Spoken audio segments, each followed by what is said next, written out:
भक्तों, जब किस्मत के दरवाजों पर ताला लग जाए, जब मेहनत का फल मिलना बंद हो जाए, तो समझ लीजिए कि आपके घर की चौखट पर दरिद्रता ने अपना डेरा डाल लिया है। क्या आप जानते हैं कि अपरा एकादशी के पावन दिन एक साधारण सी चप्पल भी आपकी किस्मत बदल सकती है? आज की इस वीडियो में हम आपको एक ऐसा गुप्त उपाय बताने जा रहे हैं जिसे श्रद्धा से करने पर भगवान विष्णु और माता लक्ष्मी की कृपा आपके घर पर बरस सकती है। भक्तों, अपरा एकादशी का अर्थ ही है अपार पुण्य और अपार धन देने वाली एकादशी। इस दिन किया गया छोटा सा उपाय भी जीवन की दरिद्रता, कर्ज और बाधाओं को दूर करने की शक्ति रखता है। लेकिन ध्यान रखिए, अगर इस उपाय में छोटी सी भी गलती हुई तो इसका पूरा फल नहीं मिलेगा। पुराणों में वर्णन आता है कि अपरा एकादशी का व्रत मनुष्य को बड़े बड़े पापों से मुक्ति दिला सकता है। लेकिन आज हम केवल व्रत की नहीं बल्कि एक विशेष उपाय की बात कर रहे हैं। भक्तों, प्राचीन कथा के अनुसार महिध्वज नाम के एक धर्मात्मा राजा थे। उनके छोटे भाई ने ईर्ष्या में आकर उनकी हत्या कर दी और शव को पीपल के पेड़ के नीचे दबा दिया।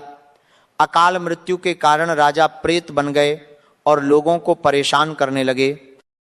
एक दिन धौम्य जी वहां पहुंचे। उन्होंने अपरा एकादशी का व्रत करके उसका पुण्य उस प्रेत राजा को दान कर दिया। एकादशी के प्रभाव से वह प्रेत मुक्त होकर दिव्य लोक को चला गया। सोचिए भक्तों, जब अपरा एकादशी का पुण्य एक प्रेत को मुक्ति दे सकता है तो क्या वह आपकी गरीबी और दुख दूर नहीं कर सकता?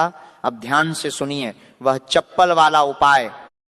13 मई की शाम सूर्यास्त के समय आपको अपने घर की पुरानी लेकिन सही हालत वाली चप्पल लेनी। ध्यान रहे, चप्पल फटी हुई नहीं होनी चाहिए। सबसे पहले घर के मुख्य द्वार के दाहिने ओर एक मिट्टी का दीपक जलाएं। फिर चप्पल को अपने दाहिने हाथ में पकड़कर घर की दहलीज के बाहर खड़े हो जाएं। अब आपको जमीन पर 7 बार चप्पल मारनी है। हर बार मन ही मन यह मंत्र बोलना है, दरिद्रता विनाशाय नमः। भक्तों, जब आप ये 7 प्रहार करेंगे तो मन में ये भावना रखें कि आपके घर की गरीबी, क्लेश, बीमारी और नकारात्मकता बाहर जा रही है। शास्त्रों में चप्पल को राहु और शनि का प्रतीक माना गया है। जब इसे एकादशी की शाम दहलीज के बाहर 7 बार पटका जाता है तो घर की रुकी हुई नकारात्मक ऊर्जा टूटने लगती है। लेकिन याद रखिए, उपाय करने के बाद पीछे मुड़कर बिल्कुल नहीं देखना है। सीधे घर के अंदर आएं, हाथ पैर धोएं और भगवान विष्णु के सामने घी का दीपक जलाएं। फिर प्रार्थना करें, हे प्रभु, मेरे घर की सारी बाधाएं और दरिद्रता दूर करें। मेरे घर में सुख, शांति और लक्ष्मी का वास हो। भक्तों, इस दिन कुछ विशेष बातों का ध्यान रखना भी बहुत जरूरी है। एकादशी के दिन चावल का सेवन ना करें। घर में झगड़ा या विवाद बिल्कुल ना करें। नाखून और बाल काटने से बचें।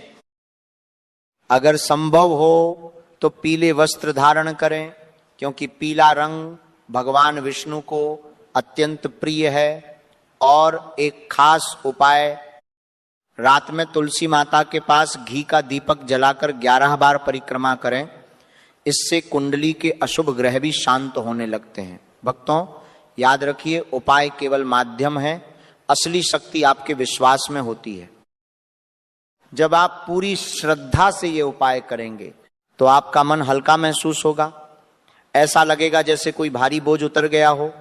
यही संकेत होता है कि सकारात्मक ऊर्जा आपके जीवन में प्रवेश कर रही है। 13 मई की यह अपरा एकादशी आपके जीवन का टर्निंग पॉइंट बन सकती है। बस श्रद्धा रखिए, विश्वास रखिए और बताए गए नियमों का पालन कीजिए। भगवान विष्णु आपकी हर मनोकामना पूर्ण करें। आपके घर में सुख, शांति और समृद्धि का वास हो। हर हर महादेव। जय श्री हरि विष्णु।